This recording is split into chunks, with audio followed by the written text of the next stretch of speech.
All right. Let me give you a quote from a fella. This guy was talking about smoking, okay? And he was talking about smoking before anybody talked about it being unhealthy or anything like that. Here's what he called it. He said, smoking is loathsome to the eye, hateful to the nose, harmful to the brain, dangerous to the lungs, and in the black stinking fumes thereof, nearest resembling that horrible Stygian smoke of that pit which is bottomless. Sounds like he didn't like smoking. He further said this, here's why people smoke. Such is the force of that natural self-love that we cannot be content unless we imitate everything that our fellows do, and so prove ourselves capable of everything whereof they are capable. You know what he's talking about? Your friend does something stupid, so you got to do something stupid too, so you smoke because your friend smokes. Where they are capable, like apes, counterfeiting the manners of others to our own destruction. Here's what he says about a man who smokes and his wife doesn't. The husband shall not be ashamed to reduce thereby his delicate, wholesome, and clear-complexioned wife to that extremity that either she must also corrupt her sweet breath therewith, or else resolve to live in a perpetual stinking torment. He said, if you smoke at home, your wife's either got to put up with a stinking smoke or start smoking herself to kind of be immune to it. You know who said that? His name was King James I of England. That is the King James of the King James Bible. What I'm going to talk to you about this morning is I'm going to talk to you about King James. And we'll talk to you about the translators of the King James Bible because they are overlooked, they are maligned, he is maligned. You know what's really sad is that the lost world is not near as cruel to King James as are the saved people. And the reason is saved people they've got an ulterior motive. They hate his Bible. In your Bibles, here's what it says in Ecclesiastes chapter 8. Where the word of a king is, there is power. And who shall say unto him, what doest thou? So the Bible says where the word of a king is, there is power. And I'll tell you some of the things about this guy. I'll give you some vital statistics.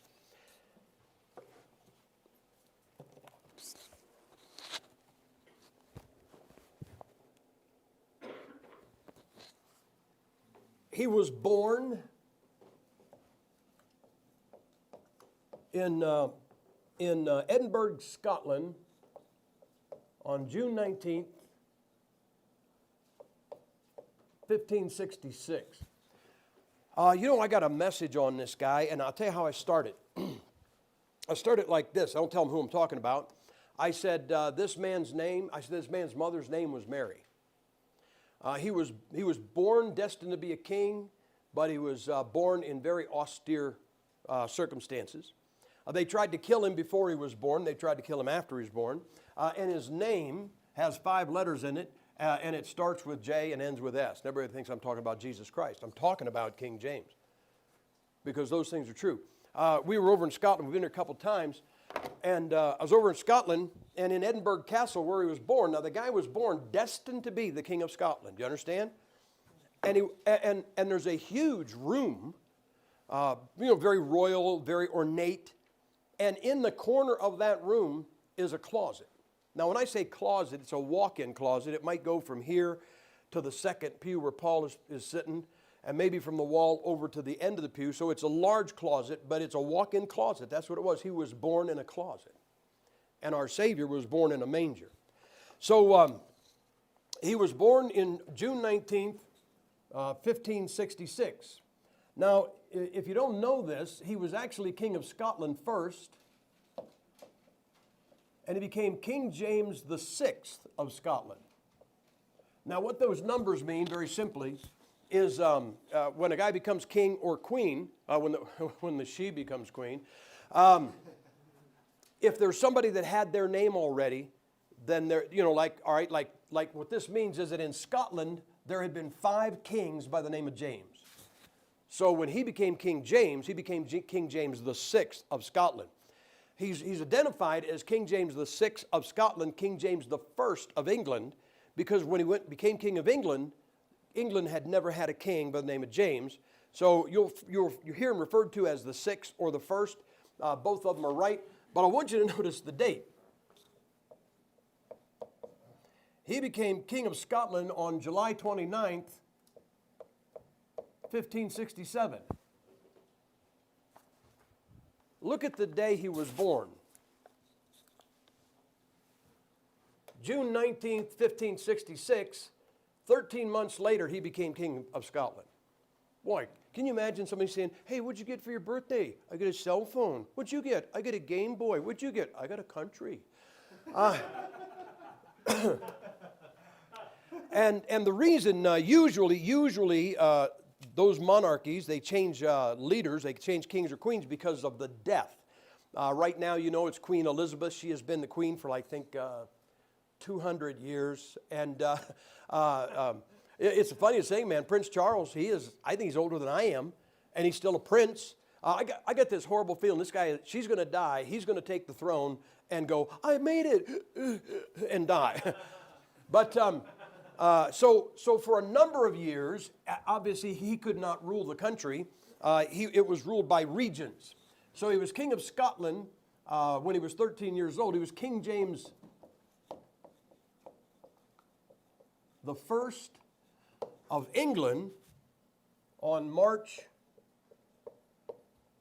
24, 1603. And he died March 27th, 1625. Now, the charge that is brought against him is that he was a homosexual. That is a foul, lying, dishonest charge. And I'll tell you the saddest thing. It lay dormant for a number of years, and it was really, back in the 70s, it was encouraged here by the Moody Monthly. Back in 1970, I got a article, I got the Moody Monthly, and it was called King James and the Bible that bears his name, where they charged that he was homosexual.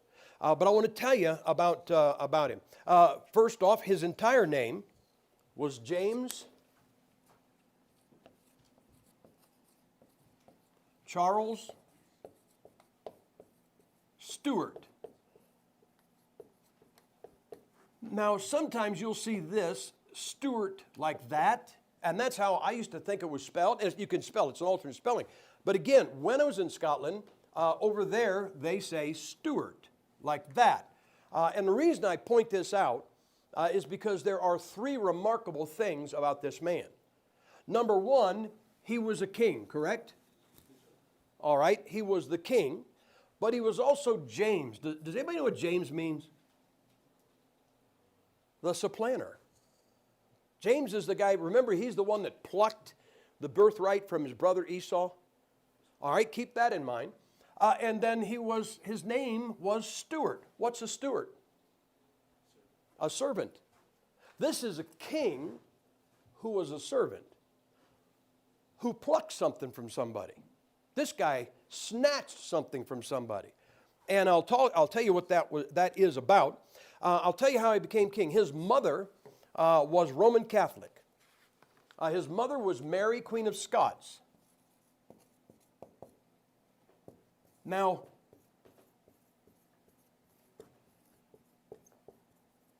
don't confuse that with Bloody Mary of England. Bloody Mary of England was the Queen of England before Elizabeth took over. Elizabeth, when she died, she turned the throne over to James. The reason he became King of England is because he was a cousin, and so that made him a legitimate heir of the throne.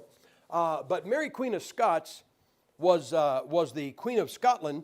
She was a very wicked woman. She could have been a Bloody Mary. Over in Edinburgh, I don't have the pictures.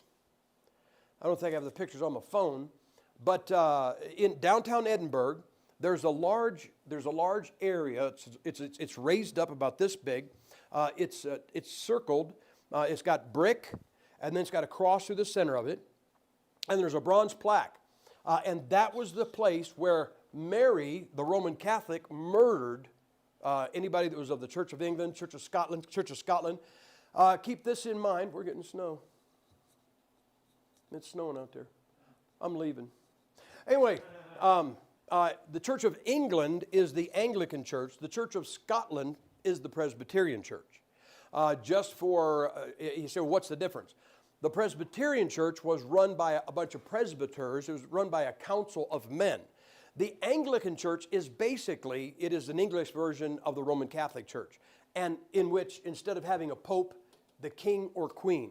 The last time we were over there, we were in Scotland when Queen Elizabeth was visiting Scotland, and the guide told us an interesting thing. He said, when she crosses the border from England to Scotland, she becomes the head of the Queen of the Church of Scotland, or the Presbyterian Church, when she crosses into Scotland, and is not the head of the Anglican Church. So she was a Roman Catholic, and she murdered them. How bad? There's a graveyard where they killed these people, where they buried these people they killed. There's one large monument. The thing is probably, it's probably about 10 feet wide. It probably goes about 10, 12 feet in. Probably goes about 12, 15 feet in the air. And it says, beneath this are the remains of 18,000 people that Mary Queen of Scots murdered because they would not bow the knee to the Roman Catholic Church. So what happened is that she had her husband murdered. Well, her husband was murdered in front of her. The rumor is that she had it done. I don't know. There's also the rumor that they murdered him in front of her, hoping she would miscarry, because at that moment, at that time, she was expecting James. And so finally, she was so bad that the Scottish people took her off the throne. They didn't kill her, but and look, they did it when this kid was only 13 months. They couldn't even wait. They couldn't wait until he grew up enough to take the country. So he became the king when he was 13 months old. But the country was ruled by regents. Now, one of the things about kings were notoriously illiterate. Okay? You say, what do you mean? They couldn't read, they couldn't write. You say, why? Why? Don't we say this? You can rise. Do you ever think about this? This is a country where we say, you can rise from poverty to become the President of the United States. Hey, we have now proven you can even come from Kenya and become the President of the United States. And I have to laugh at that, because doesn't it sound noble, where you can come from an austere start, just a poor little child, and you can become the President of the United States. I said, yeah, but you can't be a billionaire, businessman, because the Republicans will stop you. But here's the thing. James, here's why kings were illiterate. There was no reason to be literate. I'm king. Do you understand when you're king, there's no place to go up? Well, what am I going to be? King with 4 stars? You're the king. So they didn't have to learn how to read. They didn't have to learn how to write. They had an entire court that took care of that stuff. But this man, when his mother was taken off the throne, he was raised by 2 Presbyterians, and one of those guys was a disciple of Theodore Beza.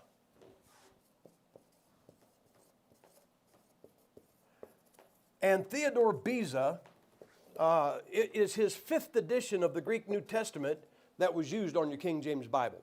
And so he was staunchly saved Protestant. And this guy, he was known as being, here's how they described him. He was highly intelligent, he had an excellent memory, and he was an easy learner. He could speak English, Scottish. Now, of course, those would be pretty much foregone conclusion. He was from Scotland, and of course, he spoke English, spoke Latin, spoke Greek, French, Spanish, and Italian.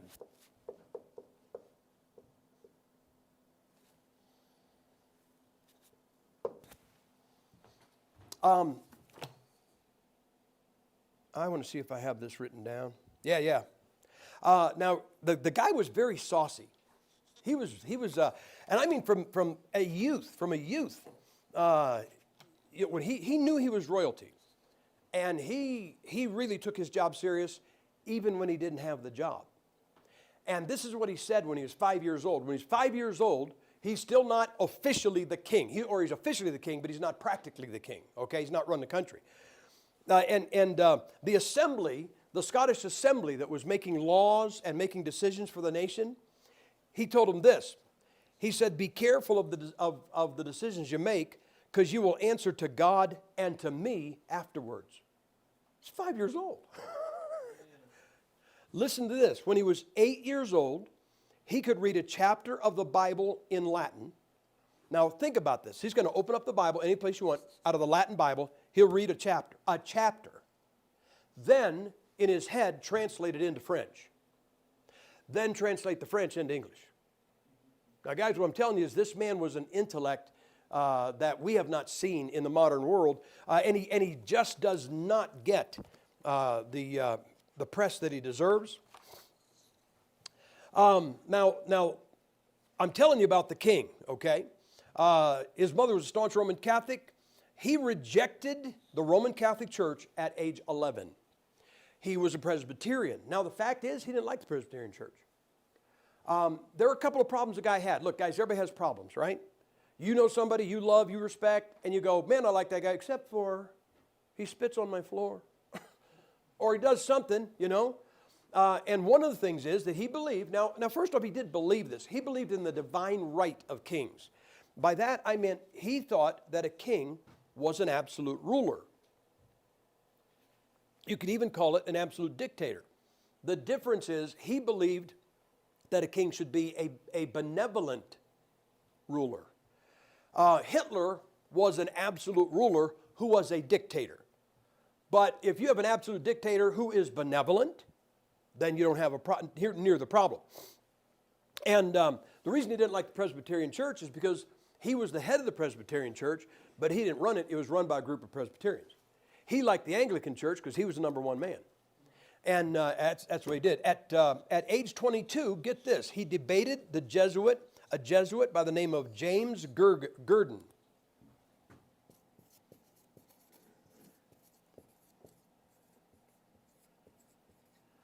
Now, let me explain about the Jesuits. People think Jesuits are these guys from the Roman Catholic Church that go around and kill Protestants. That is not true. Those are the Dominicans. The Catholic Church has, I don't know if they go all the way to 26, but each group in the Catholic Church starts with a different letter of the alphabet. The Anglican, or it's the Augustinians. I don't know what the B's are, C are, but the Dominicans are the foot soldiers of the Roman Catholic Church. When the St. Bartholomew's Day massacre happened in Spain or in France, it was the Dominicans that did the stabbing, killing. The Jesuits are the plainclothesmen of the Roman Catholic Church. They're the ones that will come in and say, oh, yeah, I'm saved, and I'm against Catholic Church. And they infiltrated, like they would put them, so they go to Germany. You know, the state church in Germany was Lutheran, which is, we called it, when I was Catholic, we called it Catholics that flunked their Latin. But, so you know what the Jesuits did? They portrayed themselves as Lutherans, got into the Lutheran colleges, and then began to teach people to be sympathetic to the Roman Catholic teachings. They did the very same thing in England. They got into the Anglican, and they had a pretty good, they had something going for them in their favor, because the Lutheran Church and the Anglican Church are really just a parallel to the Roman Catholic hierarchy. It's the same type thing. But so this Jesuit, now you understand, here's what you've got to see. This is an amazing thing, guys. I don't know if you realize what God did with this king. But you have Mary, and she's a Roman Catholic. That's his mother. And you have Charles the First, who was his son, and he went back to the Roman Catholic Church. And then you got King James the First, who was a Protestant.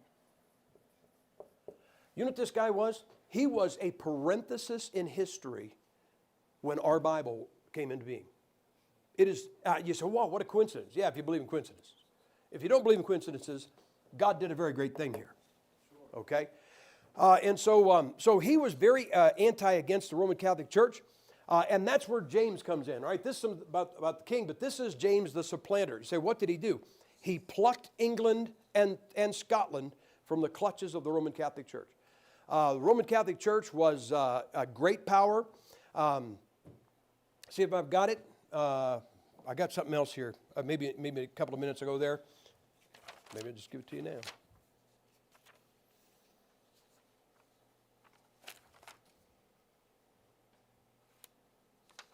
Yeah, we'll get to it. But he would openly debate the Roman Catholics. He was against the Roman Catholic Church. In fact, you know what he did? He wrote the Pope a letter and offered to lead him to Christ and let him join the Church of England.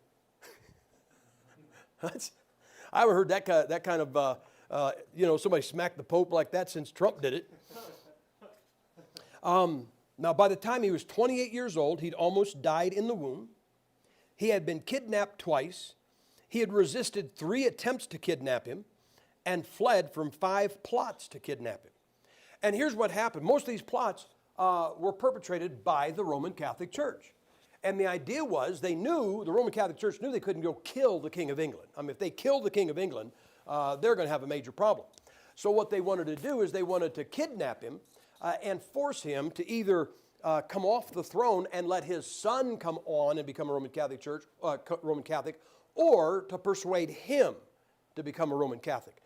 So the Roman Catholic Church was behind most of the plots that were behind him. Here's what they said about him.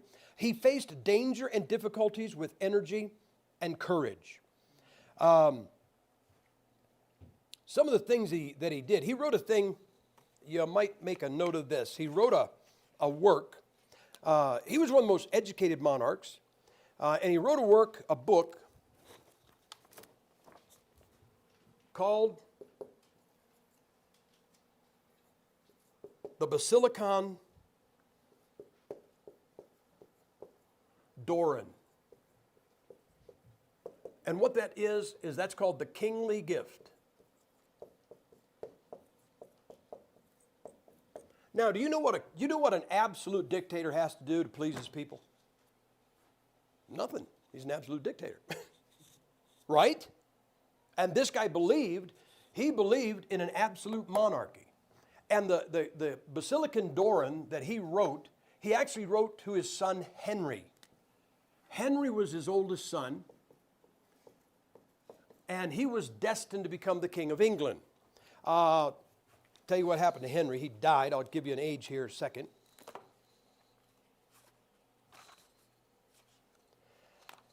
Henry died when he was 18 years old, and so Charles became the king.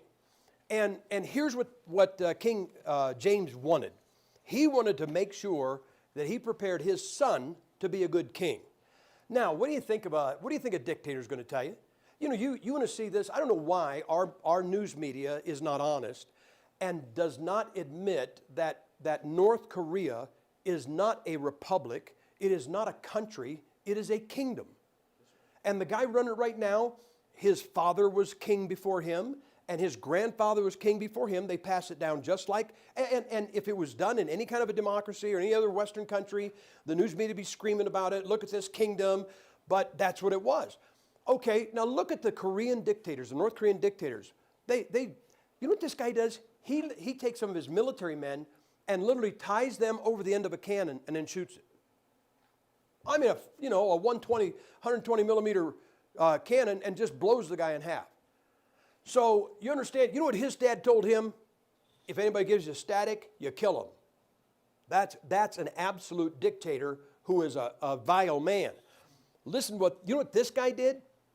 He believed that though the king was absolute, he believed that the king was the servant to the people and that he should be good to his subjects. And when he wrote the Basilicon Doron, you know what the very first thing that he instructed his son to be? The king's relationship to God. He said, if you're going to be a good king, you've got to have a good relationship to God. The second thing is the king's duties in his office. The third thing is the king's manners and relationships with his subjects. Now that was his manners and relationships with his subjects, not tell them how to make them knuckle under, torture them, kill them, don't let them give any static. He wrote this so that his son would be a benevolent king.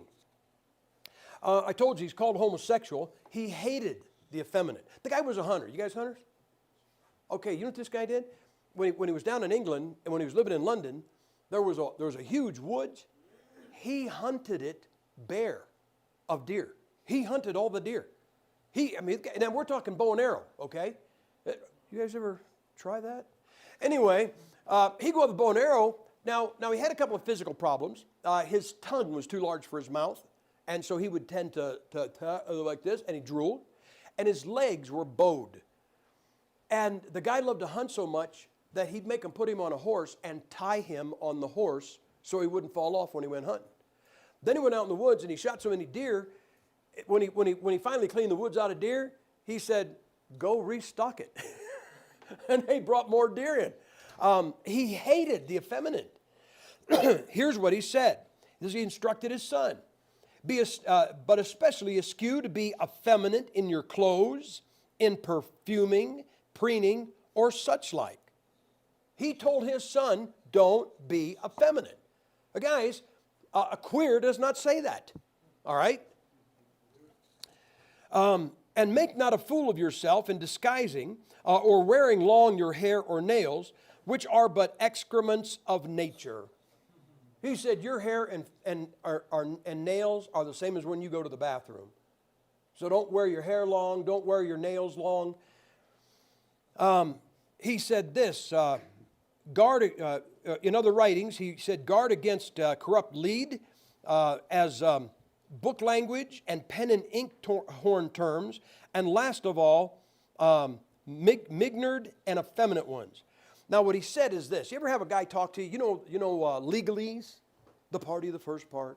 It says to the party of the second part that the party of the first part will never betray his sacred duties to the party of the second part, and the party of the second part, the party of the first part does violate that contract. Then the party of the second.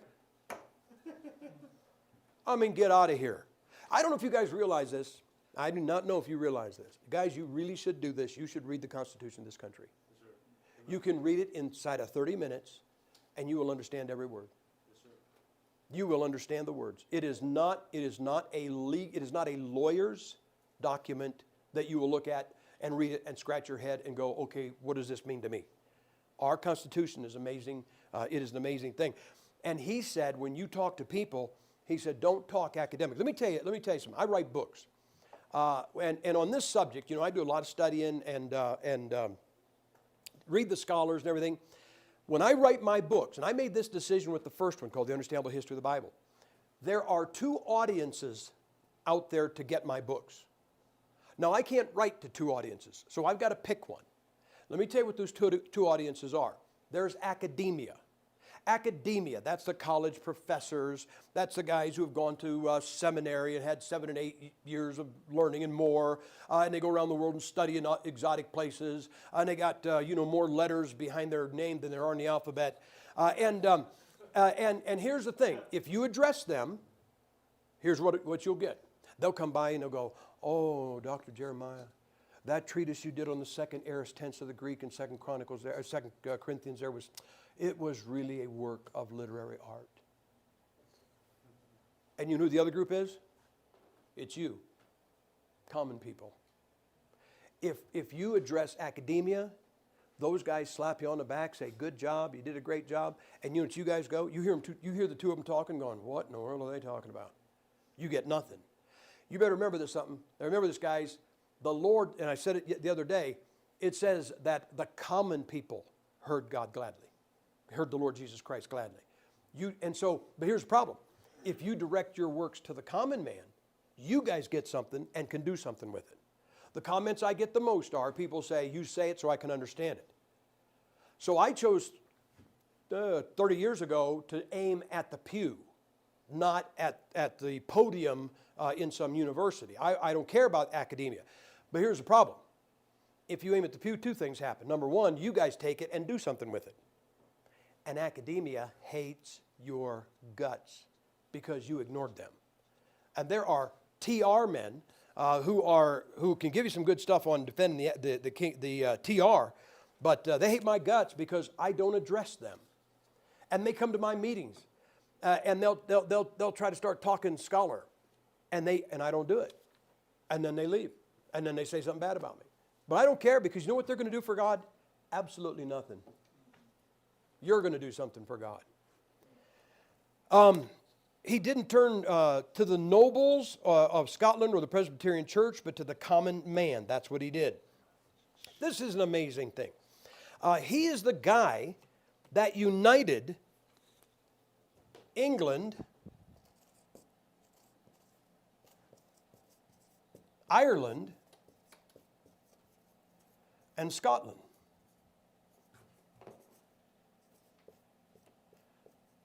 Now, what I mean is, you guys have heard about the British Empire?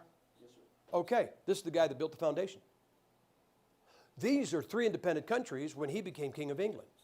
This is the guy that united the king of the countries of England, Ireland, and Scotland. And you know what he had to do when he got them? He had to give them a flag.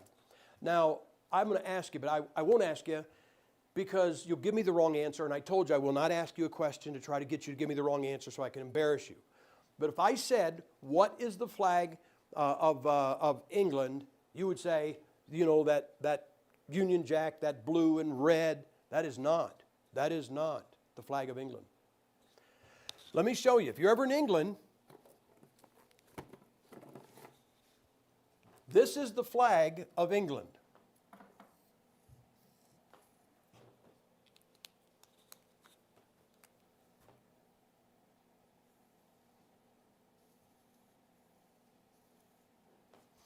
The flag of England is nothing but a white sheet with a red cross on it. Now, when I say that, I'm not talking about, see, when you see the flag that you see now, that's not the flag of England, that's not the flag of Scotland, that's not the flag of Ireland, that is the flag of the United Kingdom. This is the flag of England. Do you know what the flag of Scotland looks like?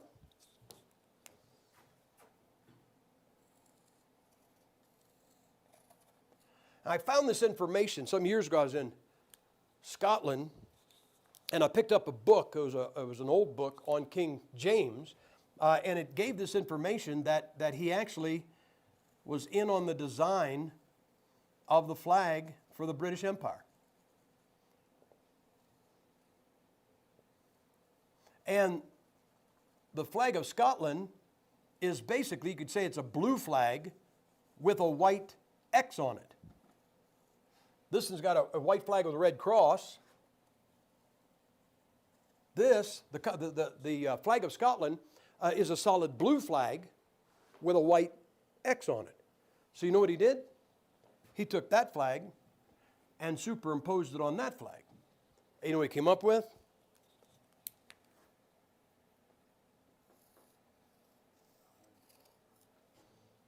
He came up, well, I can just do it over here. Well, I'll do it. He came up with this.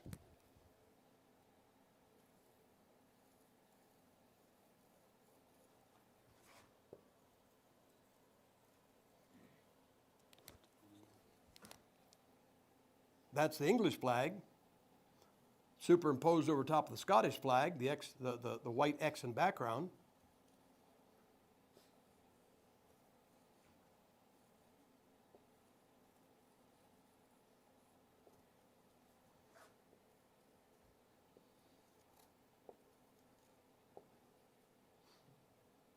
Actually.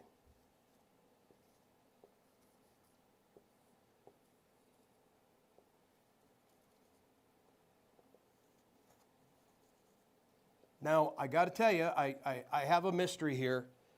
And my mystery is that this flag, and I'm going to put these in the wrong place, but it has these. I don't know what those are. But when you see that flag, what you're looking at, you're not looking at a flag, you're looking at 2 flags. You're looking at the flag of Scotland with the flag of England superimposed because this guy put them together. You say, what about the Irish? They were too drunk to care, I imagine. But anyway, so and here's the thing. This flag has flown around the world. Do you ever hear that term, that thing they talk about the British Empire, and they say the sun never sets on the British Empire? That does not mean that the British Empire would rise like the sun and never go down. What it meant was, and I'm reading a book right now on the wars. I'm telling you, the British were very imperial. I know you guys think that the Americans, I'm telling you, the British, they would go out and conquer a country because they wanted in the empire. They were very, very imperial. But what that meant was that at some point during the day, in 24 hours of the day, the sun was always shining on some part of the British Empire. So when they said the sun never went down in the British Empire, that meant there was never a time when the sun was not shining on some part of the globe that was part of the British Empire. All right, here's his physical problems. He was weak of legs, had to be supported when he walked. He had limited use of his hands. He used them for hunting, which required that he have a secretary or chamberlain write for him. He suffered from porphyria. Let me write that for you.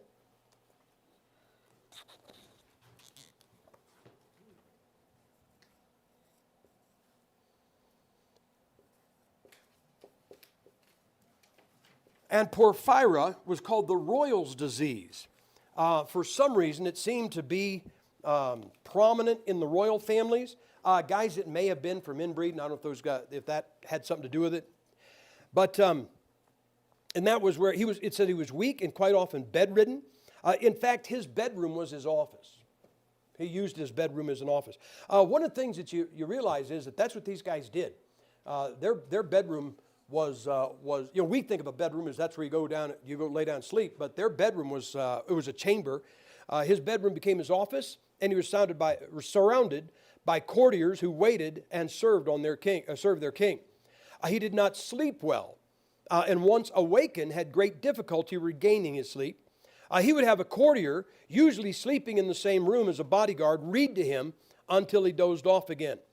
He suffered bouts of pain that sometimes left him delirious.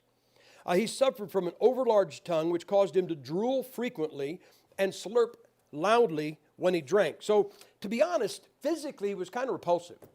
Okay, he was this guy. We're not talking about Schwarzenegger, but he was in here. He was John Wayne. I mean, this guy was he was a man.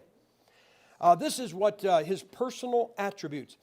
Bishop Godfrey Goodman said this: "Here unto you may add the carriage and disposition of King James. Truly, I did never know any man of so great an appreciation, of so great love and affection.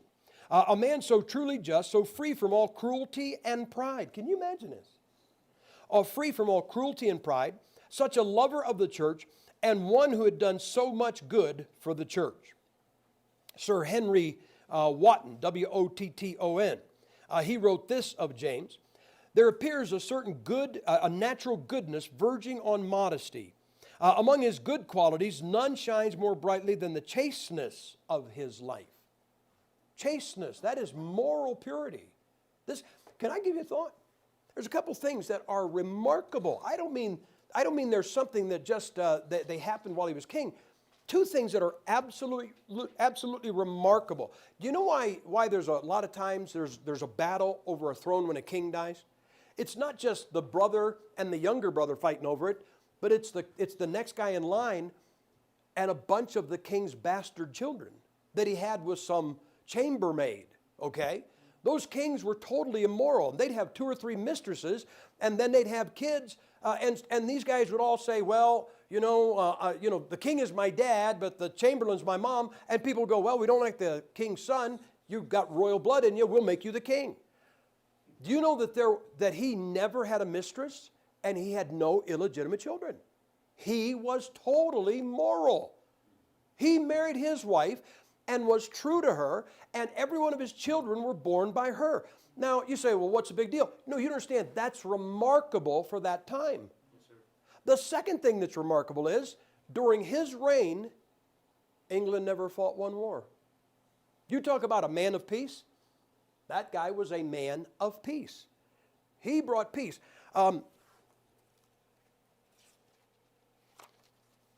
While he was king, there was the Morocco War where 220,000 people died. There was the 80 Years' War going on where up to 2 million people died.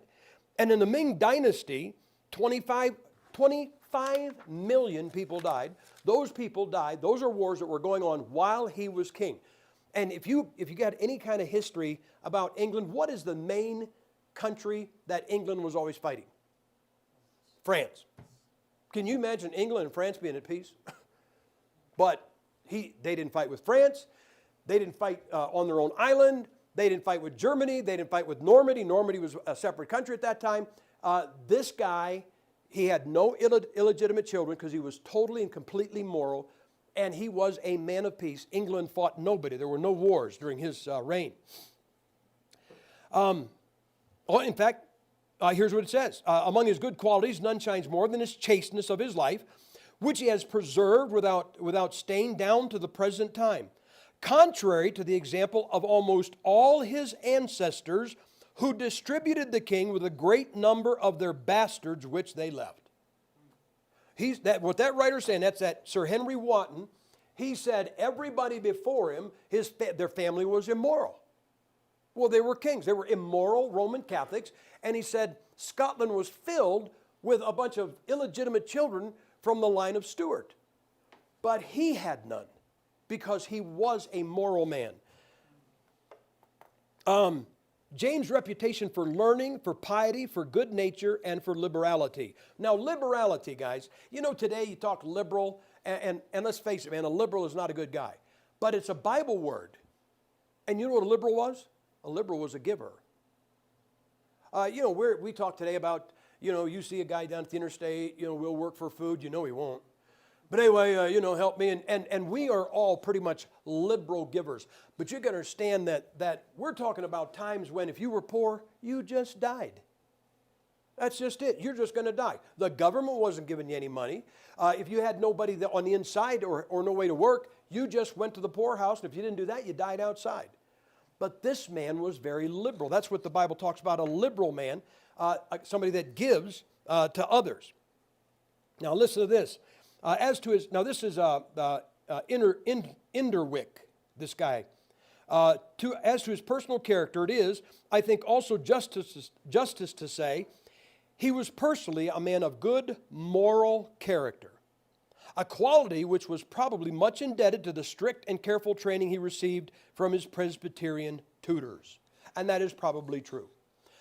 In these years, before he became king, before he actually grew up and took over as king of Scotland, I told you he was raised by two tutors. One was Peter Young. Peter Young was the student of Theodore Beza, and those Presbyterians taught morality.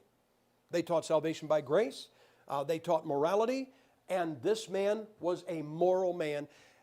I'll guarantee you at that time, the king of Spain had illegitimate children. The king of France had illegitimate children. Whoever was running Germany had illegitimate children. This guy had none. He was history unto himself. Robert Chambers says this. He was a monarch whose character was good. He was very much beloved of his people. He was no coward, and at various times in his life, he displayed considerable nerve in facing danger.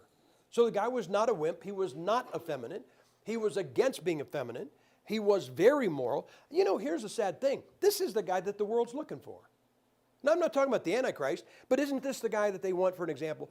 You know, guys, do you know what this nation wants, the United States? Let me tell you what it wants. It wants the fruit of Christianity without Jesus Christ. You know, if you go to the government in some way and say, hey, I got this thing. Because right now they're saying, you know, people are taking drugs and are beating their wives and guys won't work. And I mean, the whole country is like that. And you say, hey, I got this thing that, you know, this gets men working. They stay true to their wives. They don't molest their children. They get off the booze and the drugs. And the government go, yeah, that's great. What is it? Well, just let us lead them to Jesus Christ. And they go, oh, no, we don't want that. But they want the fruit, don't they? They want the fruit. And that's where this country is.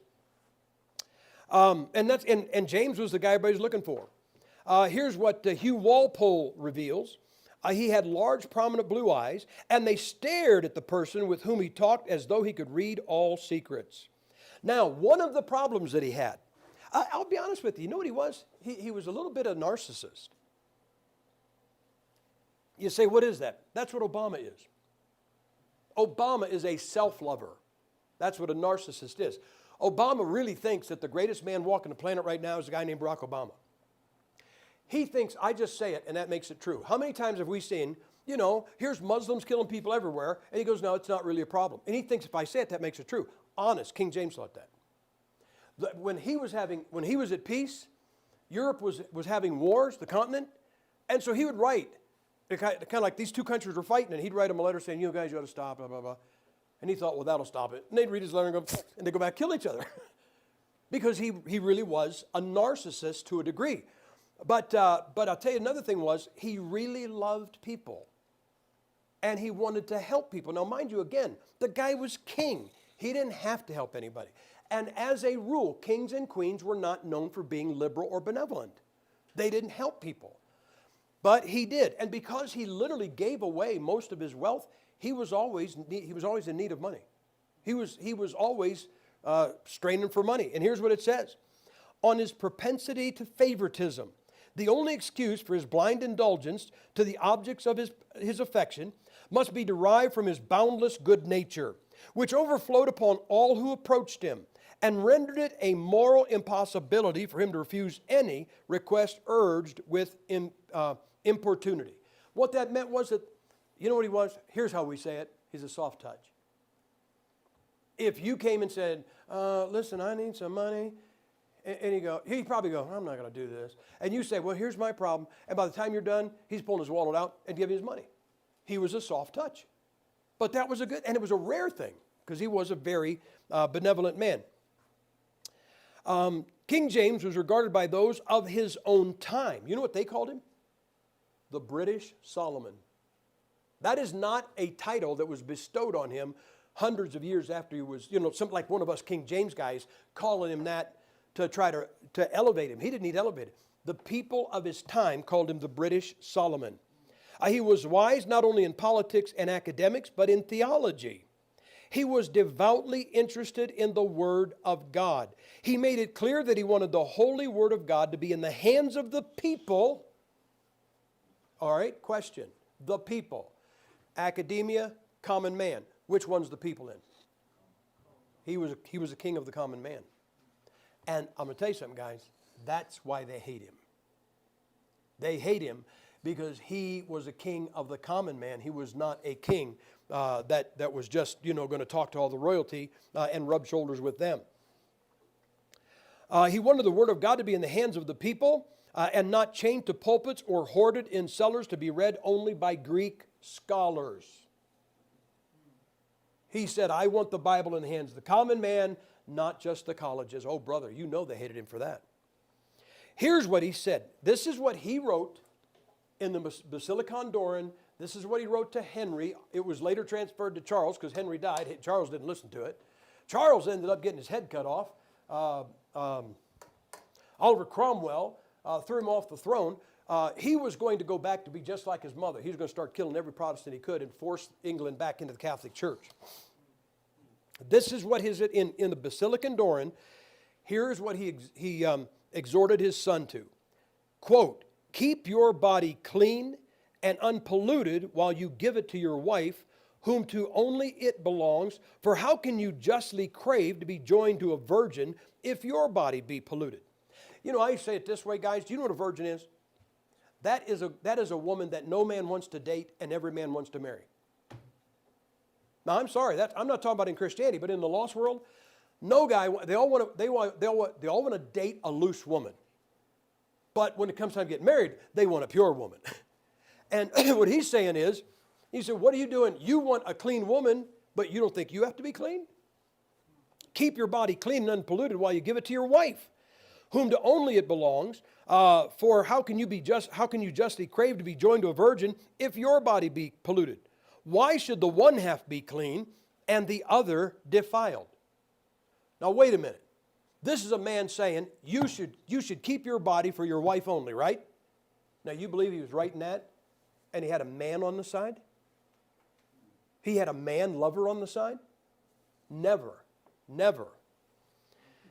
Why should the one half be clean, the other defiled? And suppose I know fornication is thought but a venial sin by most of the world. Yet remember well what I said in my first book regarding conscience, that every sin and breach of God's law, not according as the vain world esteems it, but as God, judge and maker of the laws, accounts of the same.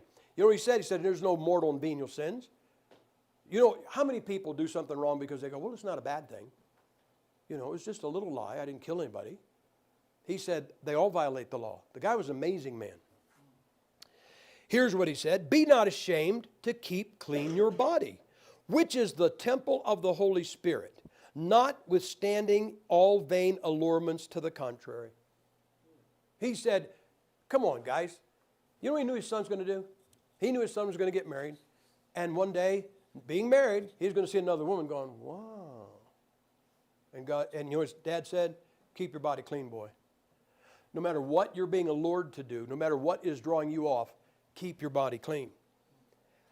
Think not, therefore, that now listen to this. Think not, therefore, that the highness of your dignity diminisheth your faults, much less giveth you a license to sin. But by the contrary, your fault shall be aggravated according to the height of your dignity. You know what he's saying?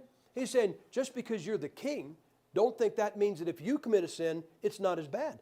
He said, the fact is that because you're king, it's worse. Man was tremendous. Make your court and company to be pattern. Now listen to this. He says, when you pick men, all right, what are you going to do? What are you going to pick? Well, you know what Hitler picked? He picked a bunch of guys like him. What did Obama pick? He picked a bunch of people like him, right? Okay, here's what he said. When you pick your court, now let me explain what a court was. That court, you think of it today kind of like the cabinet, except it was broader. It encompassed more people. But here's what you have to remember. This was a class society, okay? You had royalty. You had the peasants, if you want to call them that. But along with the royalty, he had a court. And it's like this. I'm the king, and I make Jeremiah part of my court. You know what happens? He's not working the fields anymore. He is now an insider. He is now going to benefit financially. His kids are going to have a better life. His living is going to be better because he's in the court. Do you understand?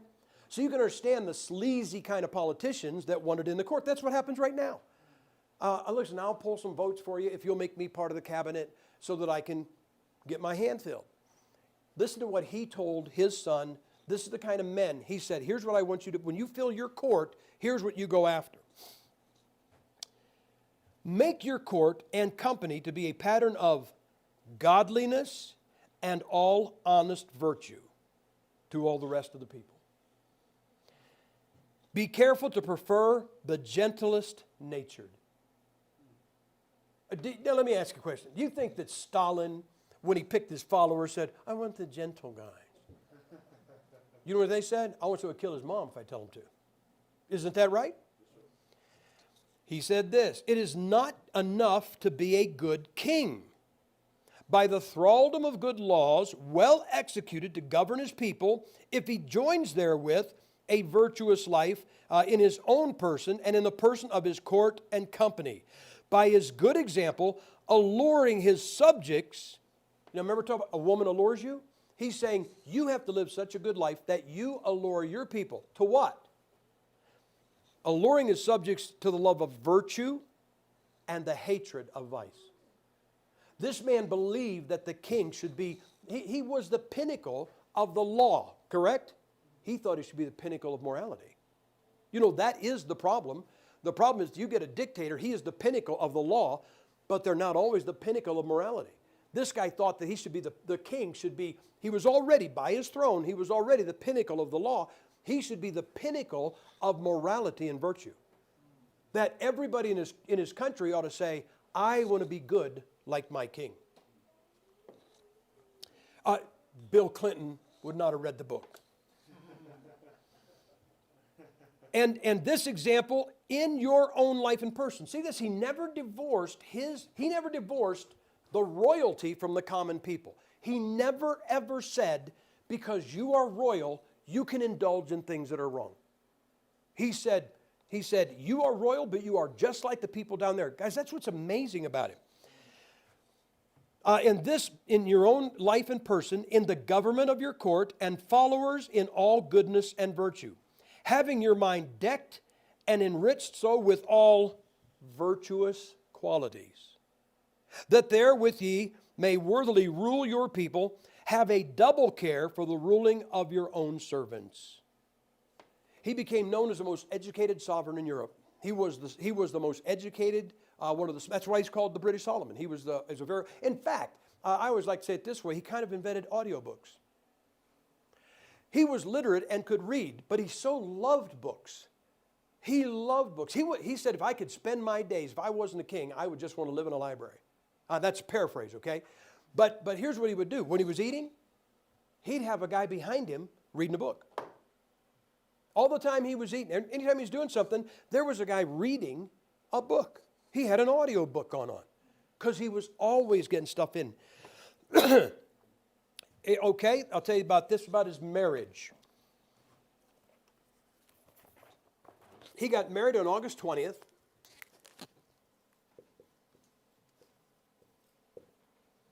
(1589). Her name was Anne, and she was the second daughter of Frederick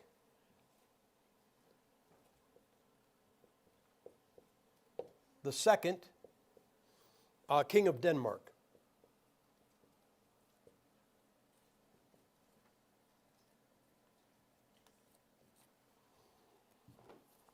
I won't go into his children, but he had 1, 2, 3. He had about 4 of them that died in their youth. He had one die at 18. That was Henry. His daughter Elizabeth lived to be 65. His daughter Margaret died at age 2. Charles, who became Charles I, died at age 49. Robert died at 4 months. He had a stillborn child in 1603. He had a daughter, May, who died at age 2, and he had a daughter, Sophia, who died at age 1 day old. All right, now, I told you he was king, and he was James. He stole the kingdom from the Roman Catholic Church, but he was a steward. Say, what was he a steward of? In other words, it was his job to take care of things. Well, he took care of his people. This is what the personal goals and achievements. He sought to teach his son to be a good king and a good man. He protected his people through the counterblast of tobacco. The counterblast of tobacco is a tract that he wrote that I read from. Now, here's the amazing thing about that. He said this. Remember, he said, smoking is loathsome to the eye. Well, that would be pretty, burns my eyes. Hateful to the nose. Okay, it makes sense. You say, I don't like the smell. He said this, harmful to the brain, dangerous to the lungs. Nobody knew that. Nobody knew that. See, when I say that, you guys go, well, we know that. Medicine did not know that. This guy said it was bad for the brain and bad for the lungs. And I'll guarantee you, when he said that, somebody probably read it and goes, well, everybody knows it's not hard. There's nothing about smoking that hurts the lungs or the brain. They hadn't discovered it yet. That's how ahead of his time he was. And those words came from his counterblast to tobacco. He was trying to get his people not to do that. He sought to propagate the gospel. You know what he considered himself a member of? Now get this. He was raised a Presbyterian. When he became king of England, he became head of the Anglican Church, the Church of England. You know what church he considered himself a member of? He considered himself a member of the pre-500 AD primitive church. He believed that he was from the church. In other words, he didn't sign off to Presbyterian or Anglican. He believed he was from those guys you read about in the first 5 centuries in history. Get this. Was he a Roman Catholic? He banished Roman Catholic priests and the Jesuits from England. He pulled no punches in his argument with the Pope and Roman Catholics. I told you he united England, Ireland, and Scotland. During his years, I told you there was absolute peace. There were no wars whatsoever. Basilican Dorian, that book, The Kingly Gift, was translated into numerous languages and read throughout Europe. Now, can you imagine a king who is also a famous author? You say, well, why was he a famous author? Because of what he said. You know what he said? He said the king ought to be good. The king ought to be good to his people. The king ought to make sure that his court is a picture of morality and virtue. You understand how foreign that was? That was absolutely foreign. That was as foreign as when you read, we the people, and a man has a right to life, liberty, and pursuit of happiness. Do you understand how foreign that was? That's why they called the establishment of this country an experiment. I don't know if you guys realize this, but when John Adams became the president, the second president, we make a big deal about George Washington. Do you know what was amazing when John Adams became the second president of this country? That's the first time in history that a nation changed its leaders without one of them dying or a revolution. Countries change their leaders because one of them died and his kid took over, or the people overthrew him and killed him and put somebody else on a throne. If you told all of Europe before we did it, hey, how about everybody just go and vote, and that's how you pick your ruler? Right. That's why they called our form of government an experiment, and it is the oldest form of government on the planet today. Our 200 and some years, no nation has kept one constitution for as long as we have. In a time when monarchs were illiterate by design, James was one of the most educated men of his time. He designed the flag. He established, get this, Plymouth colony came over the Mayflower all came over in 1620. But this place was discovered. I know the Europeans came over in 1492. And the Spanish guys, they always hear about these greedy white men. It was the Spanish that were after gold. It really was. But in 1620, he sent those guys over. It said he established the first Christian colony, Jamestown, Virginia. He sent people over here not to take advantage of the Indians, not to steal the land. He sent over to be a pilgrim and missionaries to the people that were here. That was the foundation. Isn't it funny that there were people here before 1620, but when we think about the establishment of the United States, we go back to the Pilgrims. We go back to 1620. His mother was Roman Catholic. His son was Roman Catholic. He was a parenthesis in history when God produced the King James Bible. That is an amazing thing, guys, and it cannot be a coincidence. Monarchs were known for their promiscuity, with a string of illegitimate claimants to their throne left in the wake. James had no illicit relationships and left no illegitimate children behind. James insisted on jury trials. Well, that's a novel idea. You say, well, why would they do that before that? It kind of went like this. Off with his head. That's how it went, guys, because that's what a dictator can do. But he believed in jury trials. James exalted womanhood and the sanctity of marriage.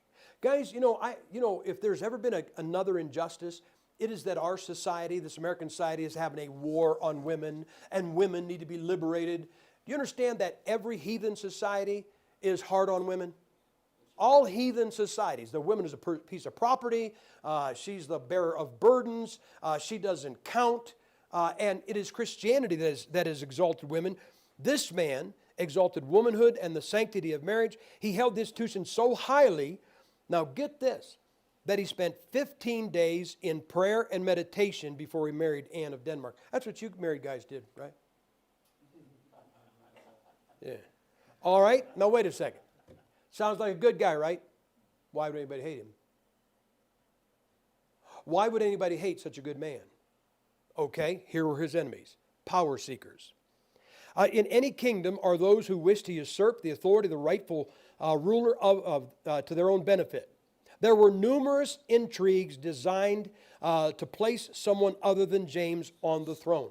There were power seekers. There was the Roman Catholics. They wanted to change the throne from a Protestant throne back to a Roman Catholic throne. But not just that. You had people that wanted some way to get into the court. Okay?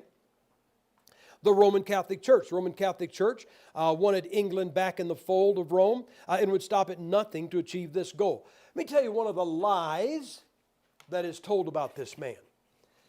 We are told there's no evidence of this in history. The guys just got to make it up. I'm going to show you 3 dates. These are very, very important dates. 1603, 1604, and 1605. Now, that's pretty close together, isn't it? You say, what happened in 1603? He became James I, King of England. Now, I have heard this said, I have heard it said with absolutely no historical documentation, that the only reason he said you can have the New King James, you can translate the New Bible, was because he was pressured into it. Can I ask you a question? A 5-year-old that tells a bunch of grown men, you better be careful of what decision you make because you'll have to answer to God and me. You think that guy, when he grows up, is going to be pushed around? But do you know when he made the decision for the King James translation? Look, he came to the throne. He came to the throne in March of 1603. He made the decision for the King James Bible. It was one of the very first decisions he made as king, because he wanted that Bible, because he wanted a Bible in the language of his people. And I got news for you guys. That was a dangerous thing. I'll tell you something. The devil is not afraid. If you have a Bible in this church and it's chained to this pulpit, he's not afraid of that. He's not afraid of a preacher with a Bible. He's not afraid of me with a Bible. He's afraid of you with a Bible. The devil is afraid of the doctor and the steel worker and the gas station attendant and the housewife and the house painter. He's afraid of the common people. You know why? Because you're going to take it everywhere. So the Roman Catholic Church had to put a stop to this Bible. This is what happened in 1605. I don't think I... All right. Let me tell you this. On November 5th, this might be a date you want to remember. November 5th, 1605.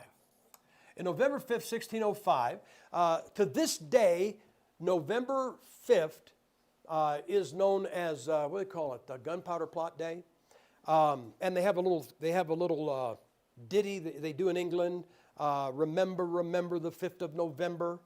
And here's what happened just before. November 5th was the day that Parliament was going to be in session and the king was going to address Parliament. You know how Congress gets together in the Capitol, President's in the White House, Supreme Court is in another building. But you ever hear what a joint session of Congress? That's where all of Congress, plus the 9 Supreme Court justices, plus the president, usually like at the State of the Union speech, okay? That's when the whole government is in one building. Woo, if they could fly a plane into that building at that moment, they'd decapitate our entire government. Okay? Parliament was going to be in session. It was going to open session on November 5th, 1605. The king was going to address Parliament. There were some Roman Catholic members of Parliament, and one of them got a letter saying, don't be there. Don't show up for the opening of Parliament. Well, he was a Roman Catholic, but he was also a loyal Englishman. And he took that letter to the authorities, and they said, we better check it out. So here's what they did. They went downstairs below Parliament, and they went into a room, and they found a guy there by the name of Guy Fawkes. Oops.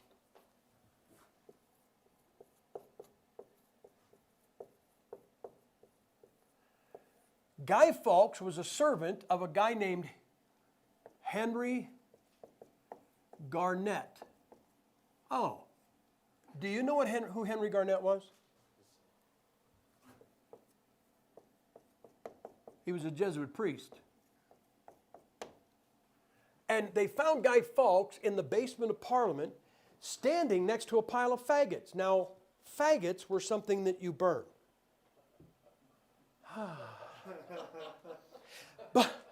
But really, guys, you know what a faggot is? It's a piece of wood. That's the definition. The definition is a piece of wood. And he was standing next. Now, you guys know what a fuse is? You light it and it burns down. Okay, they didn't call it fuse. They called it slow match. Because you lit it and then it slowly burnt to where it was going.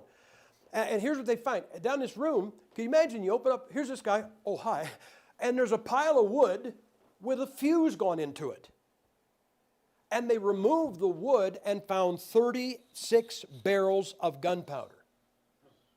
What Fawkes' job was to do, his Roman Catholic Jesuit master, Fawkes was going to wait until the king and all of Parliament were opening. He was going to light off the gunpowder. It was going to blow up everybody that was leading England. The Roman Catholic Church was then going to reinstall, they were going to put his son on the throne and make it a Roman Catholic country again. So you see what happened? In 03, he came to the throne, In '04, he signed his own death certificate by saying, I'm going to get a new Bible in English. The Catholic Church said that would be the worst thing that ever happened to us. And it was. So in '05, they tried to kill him. So to this day, now guys, let me tell you about the power of the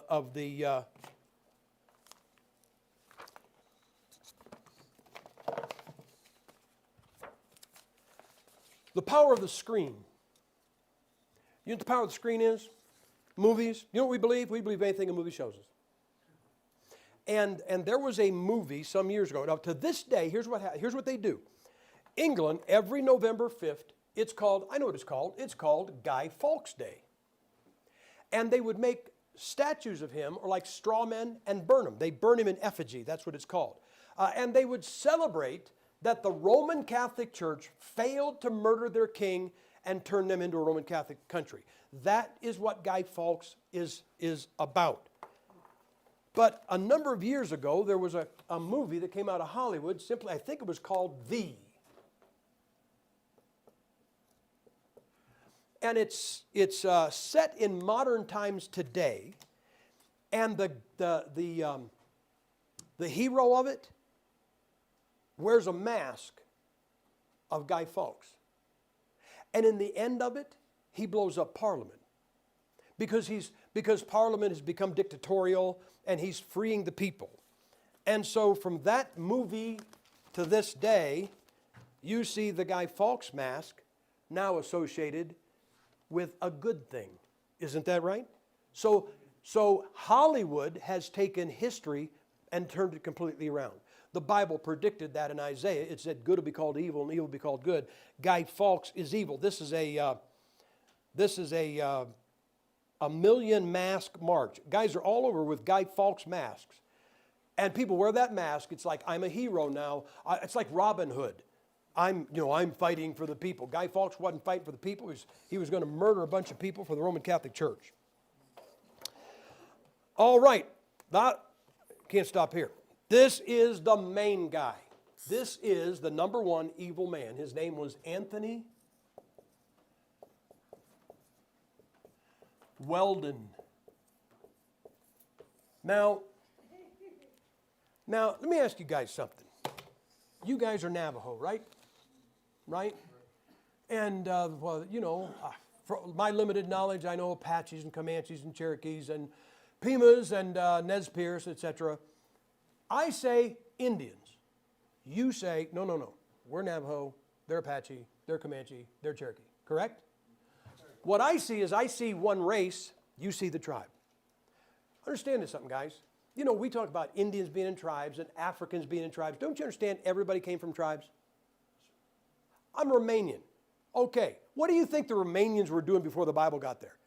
They were just like the Germans and just like the French, all running around in tribes, bashing each other's brains out and doing every other thing that any tribe ever did. Then the gospel came up into Europe, and you know what those guys said? Hey, this tribal thing don't work too well. Let's try nations and let's have the Lord. But where I don't see a difference, you guys see a difference. Well, you might look at white people and say they're all white people, but they're not. Let me tell you something. You know who's killing black people in Africa today? Not white people. Black people. Why? Two different tribes. And if you see if I could stand two white guys up here, and you would see two white guys, you'd see no difference. And I'd say this guy's from England and this guy's from Scotland, and you go, okay, so what? Same thing. No, they're not. The Scots were very low on the social register. I mean, Brits are tick, tip. You know, I love those guys. I'll say, let's have a wall. But that's how the Scots are. They approach everything like, or the British. The British are, listen, the British are very high and regal and royal. Scots are like, they're like the slums, the white trash, all right?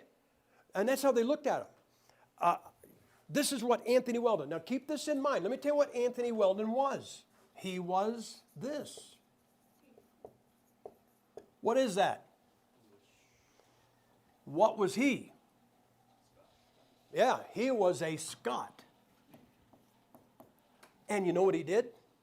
When he came down from Scotland and became King James, he brought most of his Scottish cabinet with his court. Anthony Weldon was a member of King James' court, but he was an English member, not a Scottish member. This guy was a racist to the max. He absolutely hated Scots. You would not see a difference. I might not even see a difference. Here's what he said about the Scots. He wrote a book. He was anti-Scottish, never hesitated to make his feelings known. He wrote a treatise entitled A Perfect Description of the People and Country of Scotland. All right, so he's telling you, this is an English guy, I'm telling you isn't this be kind of like Custer writing about Indians? All right? I mean, wouldn't you say, now hold it just a second. Why are you listening to him? Why don't you listen to what we got to say, correct? All right? I have it here. It said that's equivalent of a KKK member writing a definitive history of the African people.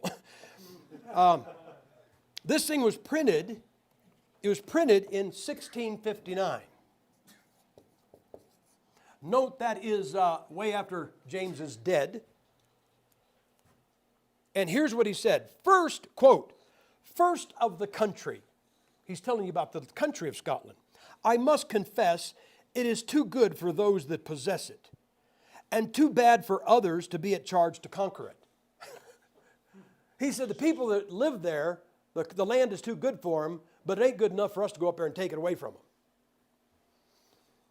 them. The air might be wholesome, but for the stinking people that inhabit it. That's what he thought of Scots. Their discourse are full of distraction, their sermons nothing but railing, and their conclusions nothing but heresies and treasons. Fornication they hold but as a pastime.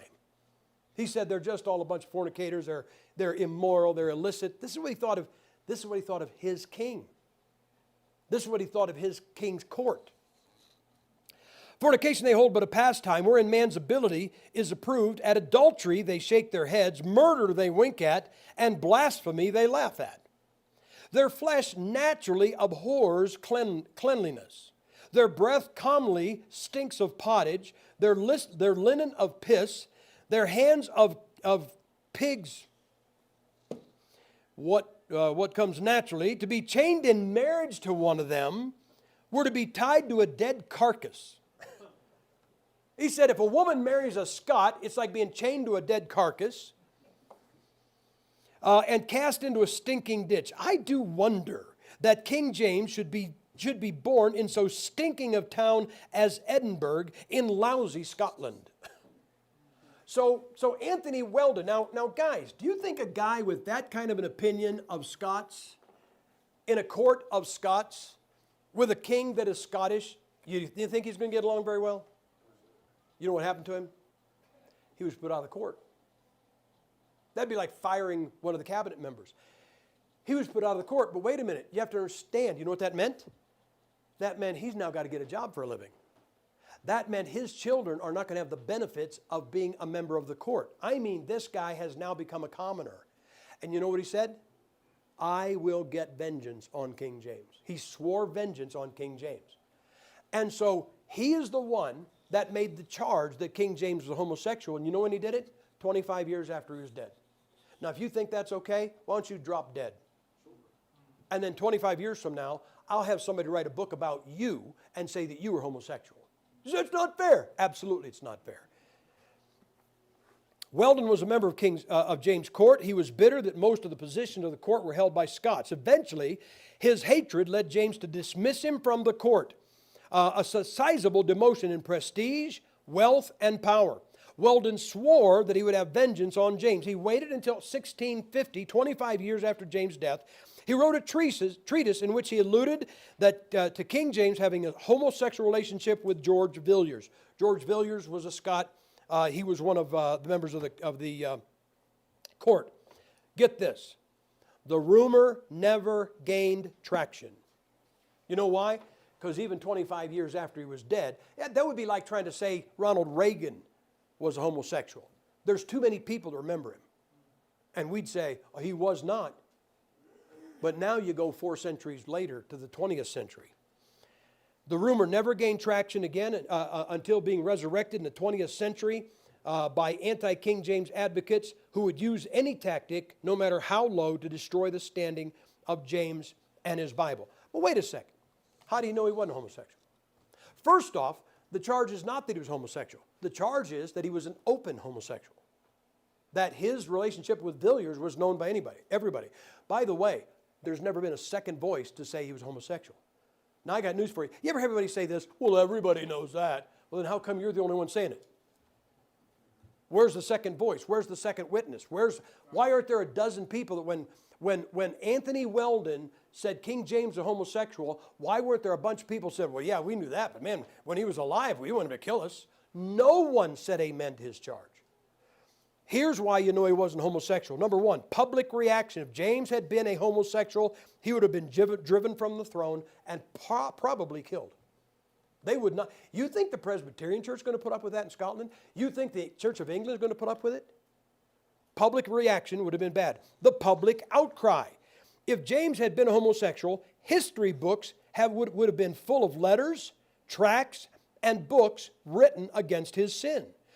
Now, guys, maybe somebody in the court would have been quiet if they knew it, but you think those preachers at the time would have done it? You think somebody wouldn't have said, hey, we got a king that's a queer? But nobody said it. There was no public outcry. Upstanding citizens would have written these while James was on the throne and alive. They wouldn't have cried, God save the king. They would have demanded, God kill this king. What about the Puritans? It was the Puritans that came over here in 1620 and founded Jamestown. Jamestown? Who do you reckon that was named for? They did it while he was on the throne. The Puritans were very strict in adhering to biblical principles and morals. No Puritan would have agreed to help a pervert king translate the Bible.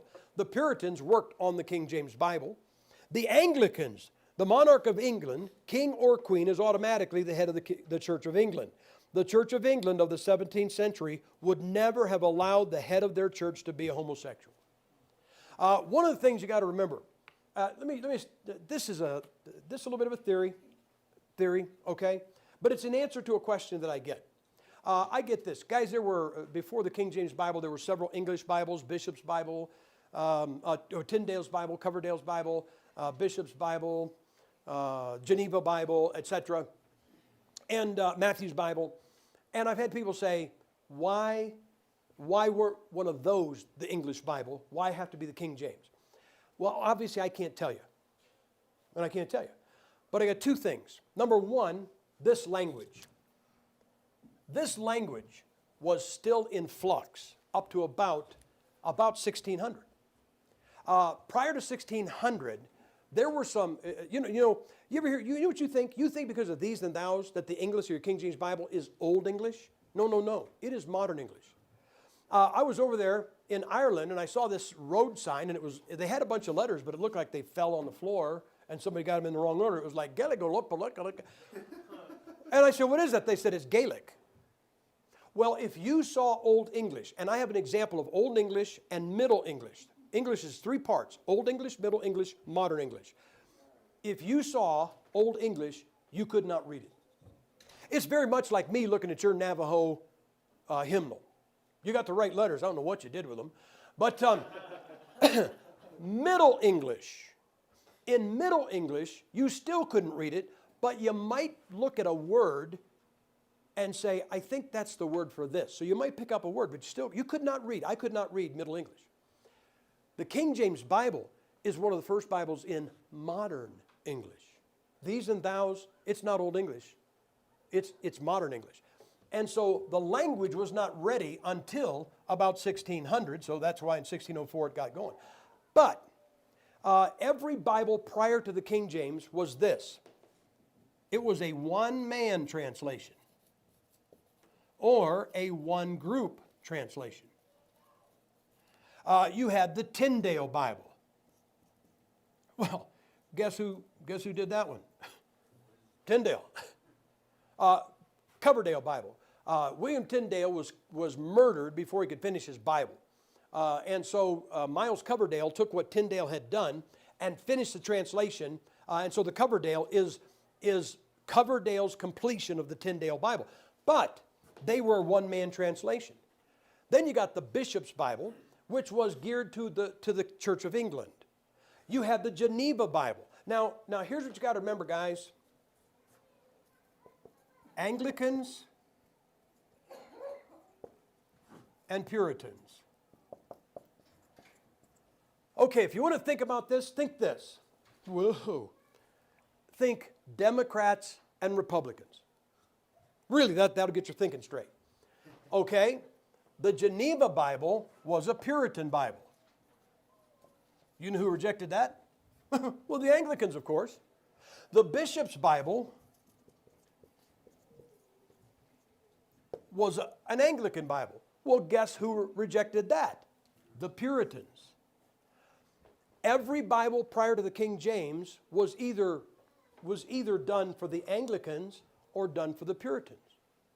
Do you know who translated the King James Bible? Anglicans and Puritans. That's like the Democrats and Republicans getting together. But you know what that meant? All right, number one, first off, in fact, it was one of the first Bibles done by a committee. And I don't think highly of committees, but they actually got the job done right. Our Constitution worked that way. But because the Anglicans were there, look, I'm going to tell you something, guys. There were Anglicans on the King James Translation Committee that would have just as soon burned the guys they were working with as translated Bible with them. But you know what the Anglicans' presidents did? Kept it from becoming a Puritan translation. You know what the Puritans did? Kept it from becoming an Anglican translation. So the King James Bible is the first English Bible when English, the language, was finally solidified. And it was the first English Bible that was not a one-man or one-group translation. It was for everybody. The Bible translators. The translation committee was made up of Puritans and Anglicans. Although the Puritans were the more Bible-oriented of the two groups, neither would have accepted a blatant homosexual's request to translate the most holy of books. If King James was a homosexual, would they have stated, now think about this, if he was a homosexual, do you think that the dedicatory would say, "Great and manifold were the blessings, most dread sovereign, which Almighty God, the Father of mercies, bestowed upon us, the people of England, when first he set your majesty's royal person to rule and reign over us"? You think they'd have said that about a homosexual? Not on your life. The colonists. Do you think the colonists, the guys that started Jamestown, would have written this? In the name of God, amen, we whose names are underwritten, the loyal subjects of our dread sovereign Lord King James, by the grace of God of Great Britain, France, and Ireland, King, defender of the faith, a homosexual, and having undertaken for the glory of God and advancement of the Christian faith and honor of a homosexual king and country, a voyage to plant the first colony in the northern part of Virginia. You think they'd have said that about homosexual? Do you think they'd have named it Jamestown? There's another one. You know why he wasn't homosexual? Because of God. Now, guys, say what you want. The King James Bible is the Bible that went around the world. There's a little bit of a lie being taught by a group out there, a group of Calvinists. They're pushing a Bible that they call the Geneva 1599. It's actually the Geneva 2006. And if you get one, it says 1599 on it. If you read the introduction, it says this is a reproduction of a 2006 updated 1599. And here's what these guys say. They say the Geneva Bible was the Bible that the Puritans had when they came off the Mayflower in 1620. That is true. The Geneva Bible was the Puritan, it was the preferred version of the Puritans. Now, let me just give you a sidebar, because these guys are saying this, well, the King James is good, the Geneva was before that, and that's what the Puritans used. Yeah, guess what? In 1604, do you know who was telling King James we want a New English translation and get rid of the Geneva? The Puritans. So why are you going to use a Bible that the Puritans had rejected clear back then in 1604? So it was the Bible that came off the Mayflower. But then they lie. And they say that the Geneva was the Bible that the United States was founded on. Guys, The last Geneva Bible, if I'm not mistaken, was printed in 1655. The United States declared its independence in 1776. That means the newest Bible, the newest Geneva Bible, was 120 years old. You think Americans run around with 120-year-old Bibles in their hand? No. No, I'm going to tell you what Bible was our Bible. It was the King James. That's the Bible this country was founded on. The Geneva was the Bible of the Puritans. The King James was the Bible that our country was founded on. The King James Bible is the Bible that took the gospel around the world. Now, you tell me, a homosexual has a Bible translated and God is going to say, I'm going to use it? Not in your life. Foreign missions were inaugurated from England, and the Bible used this book. God used this book to carry His gospel around the world. There were several great translations before it. The Bishop's Bible, the Great Bible, the Geneva Bible. God could have used any one of them, but He chose the Bible of humble King James. If King James was indeed a homosexual, then he was an abomination to God. God would not use the Bible of a pervert to build one of the greatest political empires in history and evangelize the world. Yes, so guys, you say, well, why don't you give us some Bible? You need to know about this guy. Because all you're going to get, and look, I've got more information on him than you're going to find anyplace else. That is from the 24-hour seminar. I have got a chapter in the Understandable History that's an entire chapter about King James. There's some more information. Some of this is not in there, but there is some stuff in the Understandable History that is not in these notes. Guys, King James was one of the greatest individuals in history. I want to tell you this, and I'll be done. I want to tell you about three great men in history. Now, guys, you know, you can put these values if you want. You don't have to value them. But let me tell you this guy right here.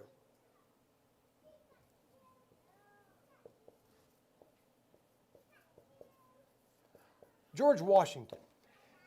He's known as the first president. He's known as the father of our country. Do you know why he's known as the father of our country? All right. We were under a monarchy, were we not? The monarchy of England. With the revolution, we broke free of England. And do you know what the leaders of this country said to George Washington right after the revolution was over? Let's put you on the throne as King George the First. They offered George Washington to be the first king of this country. And he said, we just fought a war to get rid of that kind of government. I will not have it. Do you understand that it's not a democracy, it's a representative republic. And this nation is a representative republic. You know why representative republic is important to you? Because you're a minority. Democracy is majority rule. They wouldn't care about your opinion, but in a representative republic, you're represented. So, Washington, you know why he is important to us? He is the one, if he chose, he would have been a king, and we'd have King Barack the First. I think we still may have King Barack the First. But this man we owe that to. There's another guy.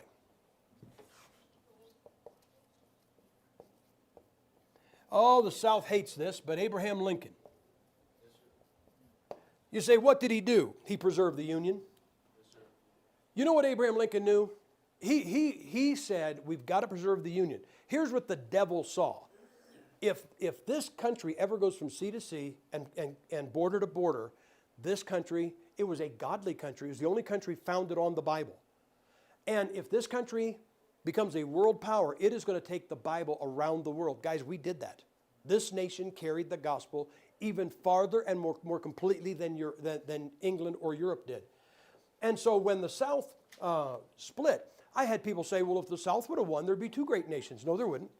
I don't know if you realize this, but toward the end of the Civil War, the South, Virginia, was thinking about seceding from the Confederacy.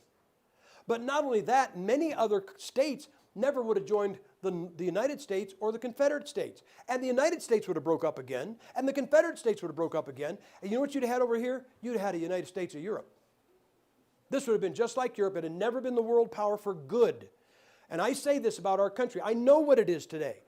But this country has been benevolent to every nation on this planet, including the ones that hate us. Yes, sir. And so this guy, look, this man touched your life by letting us be a free country. This guy kept it together. And this guy.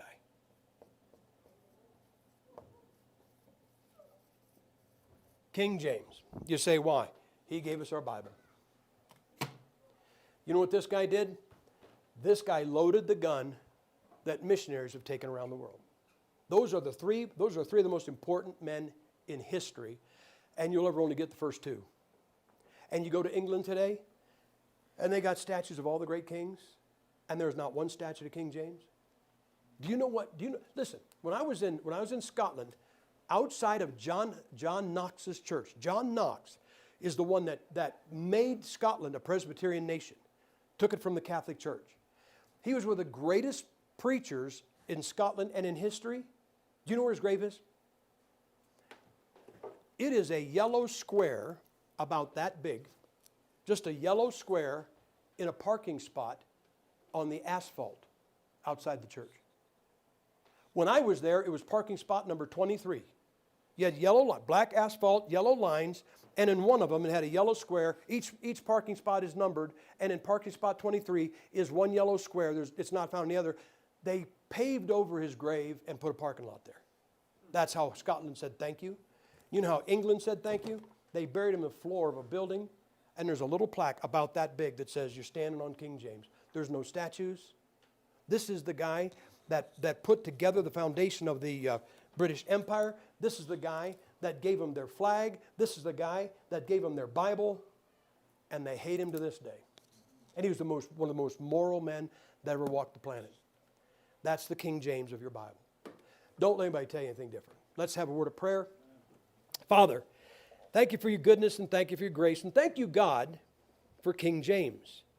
I don't just mean the Bible King James. I mean the man King James. God, I feel so bad for him that he's gotten such bad press. I've read things, God, where he was concerned about winning people to Christ. Lord, help these men to understand that they can be proud. This guy was a man's man. He was a hunter, but he was moral, and he was virtuous, and he was honest. He was clean. He was a man of peace. He was a man that the world ought to use as one of the greatest examples of men that ever walked. But because he's the guy that gave us our Bible, God, he gets all the bad press or no press whatsoever. But help us to be loyal to this book that you gave us through him, and help us, Father, honor his heritage. In Jesus Christ's name we pray. Amen. Just before I finish, are there any questions? Okay, let's take a break and let's eat.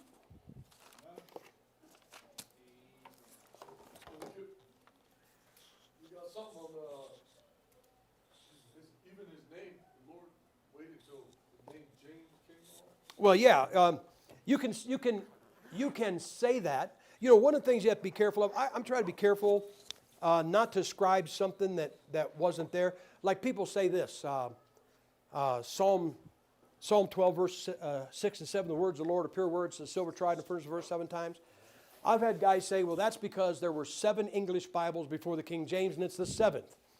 Well, I had a guy, I read a book for this Aussie one time, this Australian, and he subscribed to that. I don't subscribe to that. And he had these 7 Bibles with the King James as the number 7th. You know what he had as number, one of them? The Gutenberg of 1456. Well, that was Latin. But here, if you get rid of Gutenberg, now you got 6, right? And you need 7. So I scratched out Gutenberg. I said, you can't put this in here. It wasn't English, it was Latin. Then I wrote 2 more English translations before the King James, and I said, pick one of these, and then you'll have 7. So we try to say that. Yes, I know they say James is Jacob. That's what he's saying. Jacob is the supplanter. Did God wait for that? I don't know. But are there coincidences with God? No, there's not. So may well be that it was that name Jacob because he was the supplanter. But this is, guys, this is amazing. This is amazing that this guy was sandwiched right between a Roman Catholic and a Roman Catholic. And they got a Protestant, and that guy gave the world a Bible that absolutely altered the world. It really did. It really did. Let me just tell you this. You know, sometimes you hear guys talk about, they try to guilt trip you. Remember I told you in lieu of conviction, intimidation? And so they'll say this. I read this book written by a pastor, And he was trying to guilt trip people about missions, and he said, we failed at the Great Commission. I'm here to tell you we've succeeded at it. That doesn't mean we quit. There they are. That doesn't mean we quit. There's still countries we can start churches here. But I have a book called They Found the Church There. It was written in 1945, and it was about sailors who were either aviators and shot down and washed up on an island, or their boat was sunk. And here's what happens. This guy washes up, man. His boat sunk. He's barely he's worn out from fighting to stay alive. He passes out on the beach, and he wakes up, and here's this native with this bushy hair and a bone in his nose and a machete looking at him. And he's thinking, uh-oh. And the native says, come on, I'll take you to the missionary. They were all over, brother. It was 7 sailors, World War II sailors. They were on an island. These 2 natives said, come on, we'll take you to the missionary. And this guy said, they got us in a swamp that we knew we were at their mercy, and we were really getting scared until while we were in the middle of that swamp, they started whistling Onward Christian Soldiers. Guys, we have taken missions around the world. We really have. Look, I'll give you this. Do you know why people always used to talk about going to Tahiti and Fiji? Well, that's because they're nice places. All them islands are nice. You know what the Fijians used to do? They ate you, but they didn't kill you. They'd cut your arm off and eat it in front of you. They'd take a hook and pull your tongue out, snip it off, cut it, say, want some? They'd cut your legs off and eat them. Then they would kill you. And here's what happened. The Hawaiians went to a Bible college in Connecticut in the 1800s and said, you don't care about our people. And 1 year later, missionaries went to Hawaii. The Hawaiians got saved. They sent missionaries to Tahiti. The Tahitians got saved. We're going to go to Fiji. They slew the Tahitians, but they finally won 90%. Now, I'm going to tell you this, guys. You're watching history happen again. I'm going to tell you somebody in Indians. I'll tell you about Fiji. The Fijians, in 90 years, 90%, there were 90,000 people on that island, 90% of them were saved. You say, then why do we send missionaries there now? Because when the British took it over, they brought in 85,000. Now, there's 90,000 people on the island. They doubled the size of the island. They brought in 85,000 Hindu servants. They imported heathenism. It was an anti-Christian culture. All right, now let me tell you about Indians. 5 Indians left Washington area, Spokane area. They came down to St. Louis. They looked up Meriwether Lewis of Lewis and Clark fame. They said, send somebody to our people to give us the gospel. By the time they got to St. Louis, 2 of them already died. You know what Meriwether Lewis was a great explorer. He wasn't saved. He showed them St. Louis. He took them to these great cathedrals. Look at this. This must be what you want. And when they were done, the guy that was in charge said this. He said, we will go back to our people. And he said, they will meet in the council, and they will stand by the fire, and we will tell them that you showed us your great buildings and your great churches and your great civilization. And then one by one, they will get up and they will leave because they will know you sent us no one to tell us about Jesus. By the time they got back, only one guy was alive. But here's what you miss. 1 year later, a guy named Whitman, Hiram Whitman, went out to Spokane and founded a mission to the Indians. So what I'm saying, guys, is we have fulfilled the Great Commission. But this nation was founded on the Bible.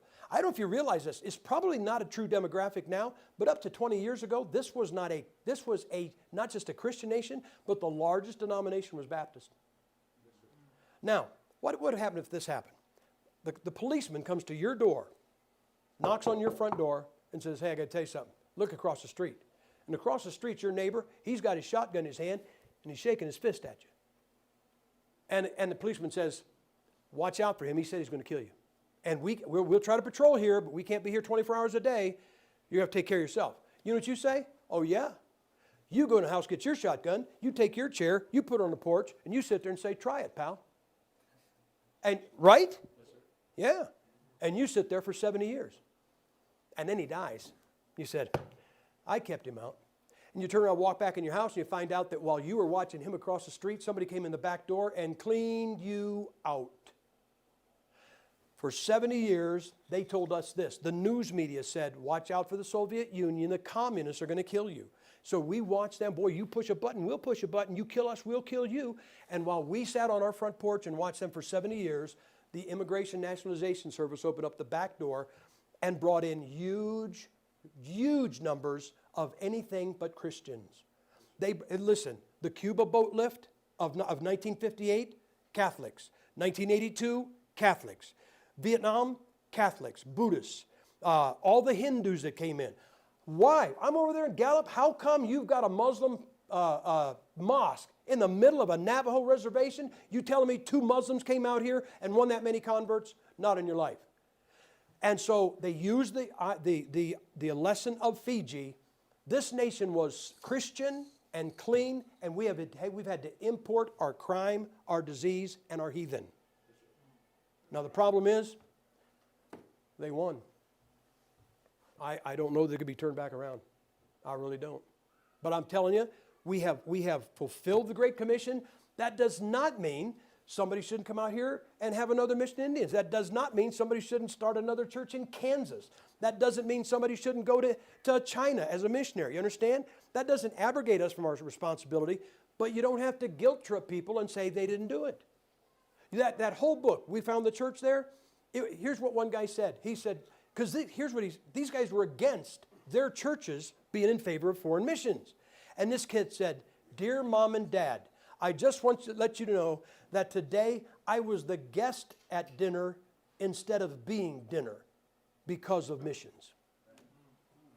So guys, we've done it. That doesn't mean we stop. We just keep going at it. All right.